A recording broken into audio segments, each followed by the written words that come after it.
করছে। আমেরিকা এবং ইসরায়েল যেরকম অনুভব করতে পারে নাই, বাংলাদেশের বুকে যদি একটা বাক্স দেওয়া হয়, বাংলাদেশের ঘরের থেকে এমন মিসাইল বের হবে, এমন বোমা বের হবে, গোটা বাংলাদেশ থেকে, গোটা দুনিয়া থেকে ইসলামের দুশ্মনদের ধ্বংস করে ফেলবে ইনশাআল্লাহ। ঐক্য হন, মুনাফিকি করবেন না, একসাথ হন, ঐক্যবদ্ধ হন। এইটা আমার মেসেজ থাকবে। যদি ঐক্যবদ্ধ ভাবে ক্ষমতার লোভকে সংবরণ করে আমি ক্ষমতায় যেতে চাই না, ইসলামকে ক্ষমতায় নিতে চাই। আমি ক্ষমতায় যাইতে চাই না, কোরআন ও সুন্নাহকে ক্ষমতায় নিতে চাই।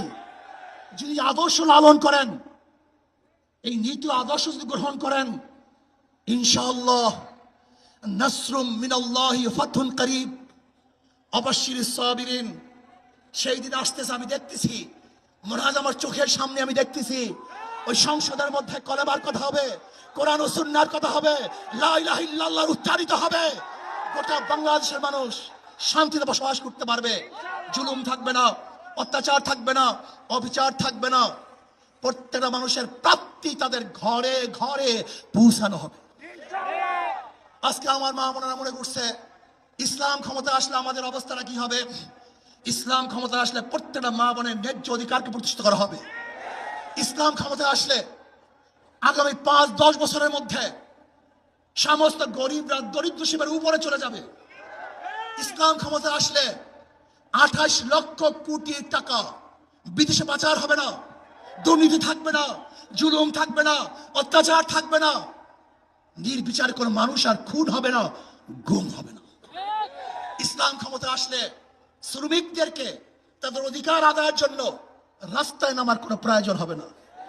ইসলাম ক্ষমতা আসলে কৃষক, শ্রমিক, মজদুররা তাদের অধিকারকে প্রতিষ্ঠিত করার জন্য ইসলামী সরকার তাদেরকে নিয়ে কমিটি গঠন করে তাদের প্রাপ্তি তাদের কাছে পৌঁছে দেবে। আসুন, ইসলামী হুকুমাত কায়েম করার জন্য আমরা চেষ্টা করব। আজকে আমাদের এই জনসভায় যশোর থেকে আমার কিছু ভাই আসার সময় তারা অ্যাক্সিডেন্ট হয়ে শাহাদাত বরণ করেছে।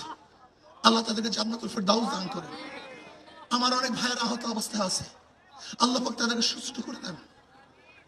আসুন, আজকে জনসমুদ্রে আমরা আসছি, আমাদের টাকা নাই, পয়সা নাই, নিজের পয়সা দিয়ে এসছি, নিজের খানা খেয়েছি।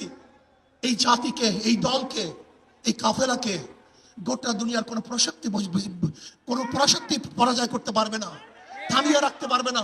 অবশ্যই ইনশাআল্লাহ আমরা বিজয়